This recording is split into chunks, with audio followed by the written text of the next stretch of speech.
Over 2 million people live in Riverside County without a local news perspective.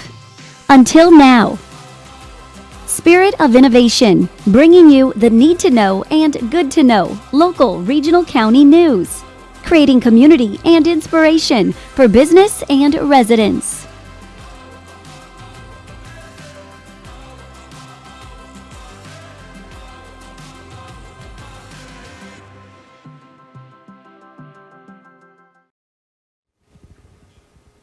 Hello, welcome to our January 2022 episode of Spirit of Innovation, our local magazine-style news and information program brought to you by nonprofit Jds Creative Academy. I'm Mia Dignan. Did you know that Riverside County is home to one of the busiest logistics industries in the country? We talk with County Supervisors Kevin Jeffries and Jeff Hewitt to find out the benefits and cost of this growing economic sector. We shine a spotlight on Michelle's Place. We also share helpful, distressing tips to help you get 2022 off on the right foot, along with need-to-know information about California's new laws, good-to-know community happenings, and more. Now for your need to know. As of this taping, Riverside County COVID cases are trending downward, and there are 6 fewer patients in ICU since Monday. However, we still must remain vigilant in following all of our COVID safety precautions. The California Department of Public Health has extended the statewide indoor masking requirement 1 month through February 15th. Also, you can now get 4 free home COVID-19 tests from the federal government. Simply go to covidtest.gov and sign up. It'll take 7 to 12 days to be delivered to your home. You can also receive 3 free N95 masks courtesy of the federal government. They will be available for pickup at pharmacies such as CVS and Walgreens by the end of this week. Did you know that 770 new California laws became effective this year? Here to help me share the Did You Know highlights of this new legislation is Spirit of Innovation reporter J.K. Weldon. Thanks, Mia. Vote by mail is here to stay. In 2020, every registered voter in California was sent mail-in ballots as a safety measure during the COVID-19 pandemic and presidential election. Assembly Bill 37 makes that change permanent and expands it to include local elections. But don't worry, if you prefer to vote in person, you still can. While enjoying takeout food, don't forget that you will need to ask for that plastic fork or ketchup packet. A new law aimed at reducing waste of condiments and single-use silverware ensures that you take just what you need. How about a margarita to go? You can ask your bartender for another round and take it home with you. Senate Bill 389 extends the pandemic-era rules allowing takeout sales through 2026. Sleep in, kids. Yep, you heard that right. Middle schools and high schools will soon be required to start class no earlier than 8 and 8:30 a.m.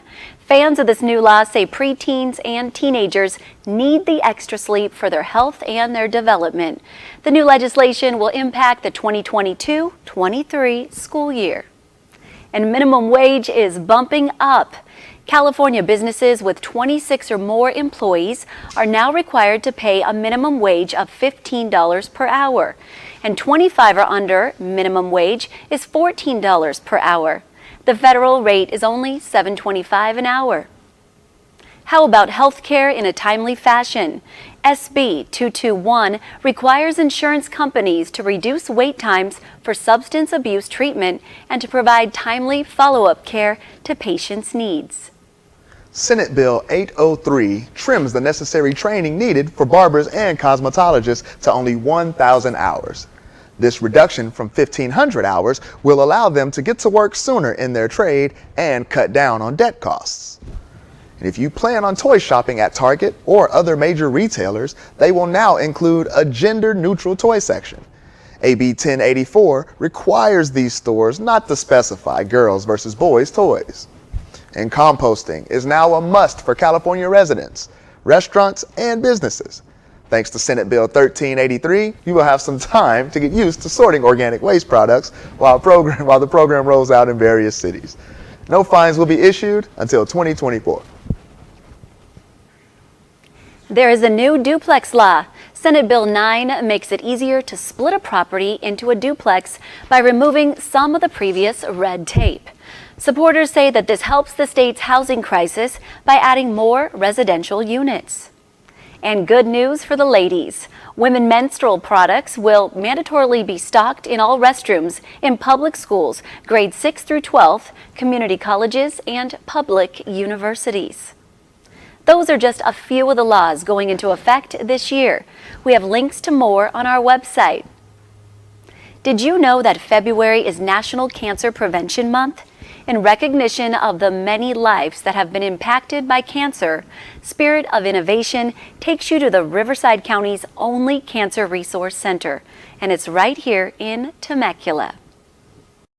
Michelle's Place was created at the behest of Michelle Watson, a 26-year-old victim of breast cancer. She was young, and she just really struggled with finding any kind of support while she was going through this devastating disease and the treatment associated with it. So she ended up going to Santa Barbara. She found a place called the Santa Barbara Breast Center. She just felt safe and comfortable, and she looked at her parents and said, "You've got to do something like this in Temecula." Michelle passed away in July of 2000. 7 months later, her parents, along with her family and friends, came together and opened Michelle's Place in her memory. Michelle's Place started as a breast cancer resource center. That need grew to supporting those fighting other types of cancer. My experience with Michelle's Place as a cancer patient was very unique in that at the time that I was diagnosed with bladder cancer, Michelle's Place was still just a breast cancer resource center. And so people would come to us from all over needing a wig, losing their hair from chemotherapy, but they had different types: cervical cancer, pancreatic cancer, brain cancer, lots of different cancers. And I was at a women's luncheon, and Kim Garish was sitting across the table for me. She just said, please, even though we're breast cancer, please let us know how we can help. We jumped in with both feet.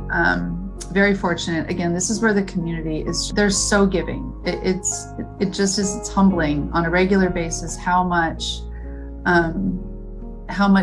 they give. And that's the city, that's the people who live here, that's other nonprofits, it's local businesses.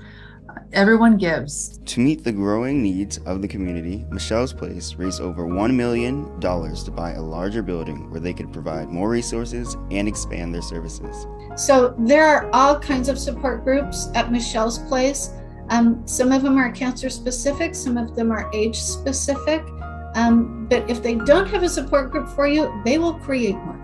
Which will be exciting. We're really trying to focus more on wellness and making you feel good and giving you some tools to maybe help with symptoms or side effects of treatment and to just stay well. And we provide chemo kits and mastectomy kits to cancer patients who are about to start treatment and or have a mastectomy. We have a temporary financial assistance program. We provide grocery gift cards. We help you with utilities. And then when you're in that program, we do back to school shopping so your kids can have back to school clothes. Michelle's Place relies heavily on volunteers to help provide free services to all who need them. We have a huge center, so we need even more volunteers than ever. The majority of what we do here is run by volunteers. We have 110 active volunteers that work at the center. What has been more important to me now is how I have been able to interact with Michelle's Place as a cancer survivor. Because the journey doesn't end when you're done being a patient. The cancer journey continues indefinitely through the course of your life. We're a resource center. We aren't here to refer you to physicians or suggest treatment options. We're listening to you and trying to enable you and educate you and advocate for you to make the best choices for your journey. Michelle's Place is definitely a shining light in our community, and that light continues to grow as we all come together in support of each other. Knowing the risk factors can greatly reduce your chances of developing cancer. Visit our website for more information on cancer prevention and early detection, and take action on your health today. Living here in Riverside County, you can't miss the large warehouses dotting the landscape, nor the increasing number of 18-wheelers on our freeways. Spirit of Innovation met with 2 Riverside County supervisors with 2 different points of view. on the benefits and the challenges that the logistics industry brings to our area. The logistics industry involves obtaining, producing, and distributing goods and materials. In Riverside County, it's growing at an exponential rate with an estimated 40% of the nation's goods coming through the region. This is why we're seeing fleets of trucks on our roads and the construction of huge mega warehouses. The reasons why Riverside County, and along with it San Bernardino County, has become the logistics center of the world, not just the United States, is because as we've seen the transition from brick and mortar stores to, it started back with a little company called Amazon that sold books and now has become, the biggest company in the world in that sense. We have things called fulfillment centers, and fulfillment centers are just basically warehouses. Riverside County, they have like 28 million people within an hour's drive. So you've got this huge population center that it serves, but also property out here is a fraction of the cost of coastal counties. And of course, we have two of the largest ports in the world in San Pedro and Long Beach. And we have a labor source too. People can say that we have a lower level than some of the other California counties of college educations. That's not necessarily a bad thing. I mean, a lot of these jobs actually pay fairly well. In the Great Recession of, starting in 2007, going on certainly through 2011, we would have had a really tough time even getting out of it if it hadn't been for the logistics industry coming in and providing so many new jobs. There's an old saying, the best thing for any city to have in it is a car dealership because of all that sales tax. But I'll tell you what, a fulfillment center is right up there with a car dealer as far as generating sales tax. And that directly goes to the things that we ask of our government, and that's, public safety, street maintenance, new infrastructure. District 1 Supervisor Kevin Jeffries looks at the growth of the logistics industry with a different perspective. So all these communities that are basically right next to a freeway or freeways, that's where the warehouses want to be. And so we've seen this massive growth. Look, we're going to have some warehouses where we have to because of the nature of how we order things. But for Riverside County, we don't have to be ground zero for warehouses. I apologize to those in the industry, but it's a necessary evil to support what we want to do. But we don't have to be the warehouse for everybody else in Southern California. And that's what I fear Riverside County's become. The downsides are really the tractor trailer rigs that occupy our roads and our freeways. That's really the biggest single downside for residents passing through, is getting stuck behind tractor trailer rigs. And then, the other issues that follow are the air quality impacts of big tractor trailer rigs. Yes, there's lots of regulations now and lots of clean engine requirements, and that will all be better. There's no doubt about that, but we're not there yet. If you're a nearby neighbor, you once had great views, you had open lands, you had no lights, and now all of a sudden you've got all of that. Supervisor Jeffries authorized the policy to protect the affected residential areas. But the good neighbor policy is just what it says. How to be a good neighbor, how to respect your neighbors. The biggest emphasis being distance, making sure that a residence, the single family home, is far enough away from the structure and the operation of the tractor trailer rigs. And sometimes these facilities are just too close. And so then we get into negotiations as to, you're going to have to drop a bay or two.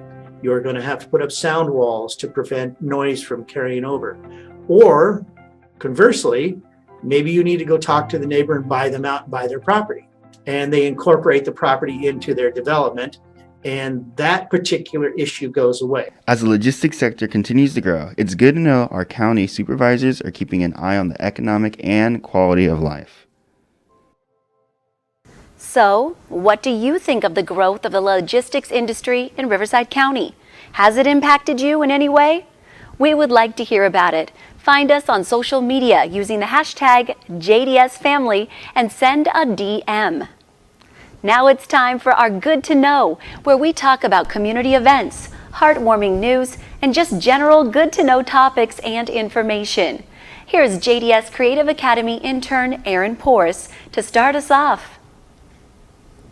Thanks, Mia. It's the new year, which means a new mayor for the city of Temecula. Matt Ron stepped into that role for the second time at the beginning of this month. His key issue includes public safety, economic growth, and recovery.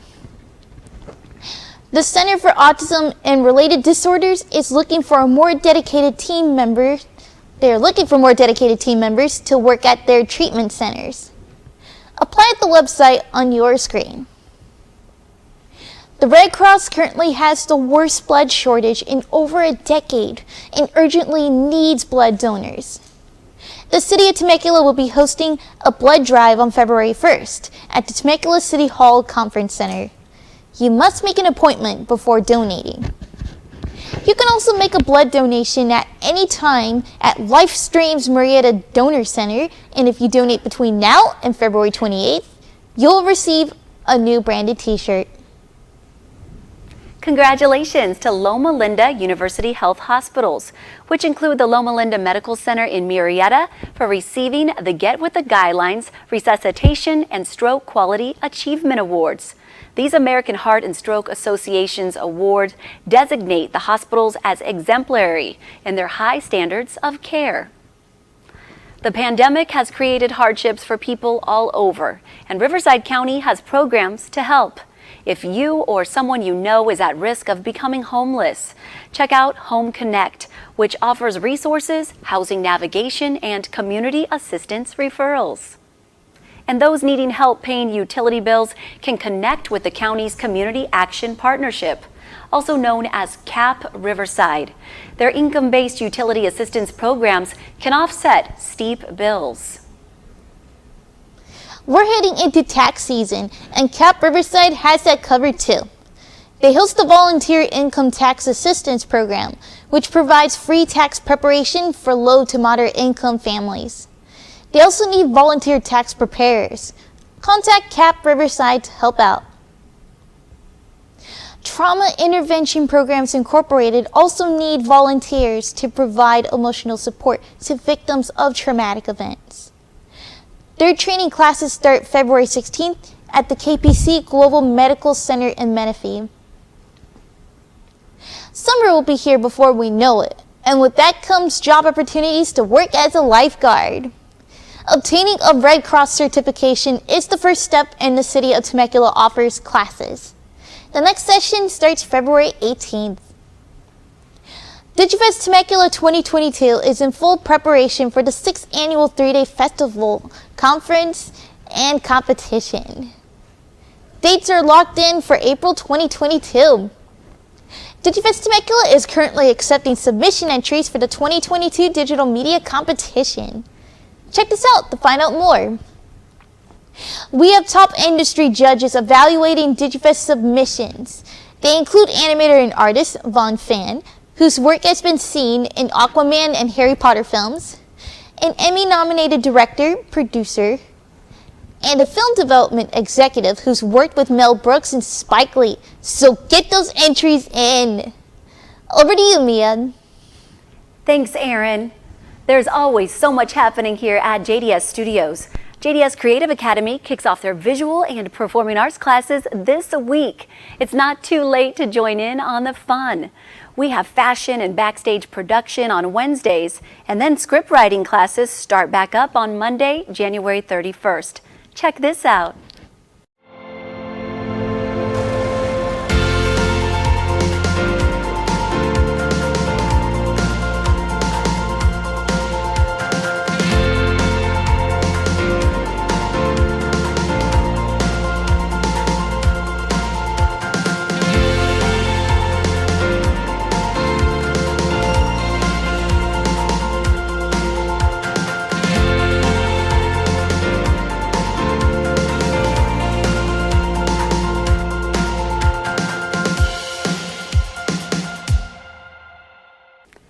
Yes, Sharks and Jets musical theater auditions for West Side Story is happening right here tonight at 5 p.m. Here's more.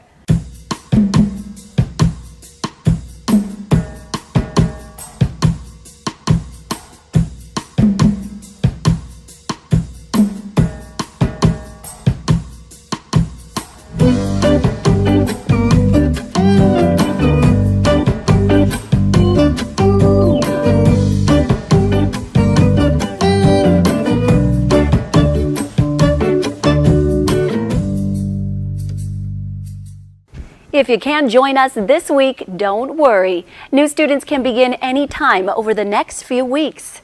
At the start of the new year, we often find ourselves making resolutions to bring positive changes in our lives.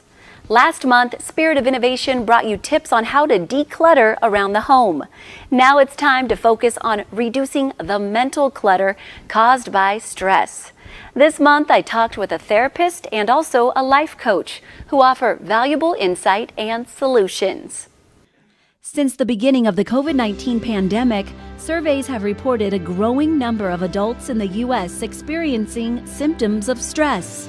Studies have shown that a lot of negative psychological effects are affecting everyone, from PTSD, confusion, anger.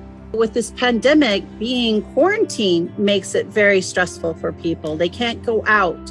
Sometimes that fear of infection or infecting others. Also frustration, boredom, inadequate supply. We go to Sam's Club, Costco, and there's nothing there. Also, too, is the inadequate finances, because if we've lost our job because of the pandemic, we might be stressed out because of that. Too much stress hurts us both physically and mentally. It causes hypertension, headaches. There's a lot of things that it affects our body. A lot of times it affects our sleep. We'll be more tired. You might be forgetful. It causes emotional problems with relationships. You might even want to increase alcohol or drug use just to feel that relaxing. It can increase panic attacks that you might not never had before. It can increase our worry, or even just making us have bad decision-making skills. The key to turning things around is learning good stress management. One of the most important ways is to live in the moment. When you are overthinking things and worrying about the future, it's going to be stressful, just those unknowns. So focusing on now and spending your thoughts on solutions rather than the problems. I definitely think it's important to talk to somebody, but not somebody that's going to just buy into the drama. Somebody that's a calm voice that will help you. But also, I'm a big believer in journaling. Getting your feelings out, I think, is very important. I think eating healthy is, makes a big difference. Reducing sugar, reducing caffeine, and exercise is huge. One thing that I'm very big on is simplification, making everything simple. I think it's just going out your front door, going for a walk, finding a local church, maybe a local dog shelter, somewhere where you can be with some animals, or a park or something like that. My favorite app that I use daily is the Calm app. And I love that app because there's daily calm. So every single day they have something different. They also have music. They have sleep stories. YouTube has beautiful things on it as well. Just listening to the sound of the ocean or raindrops, things like that. Simple. 2022 doesn't have to be stressful.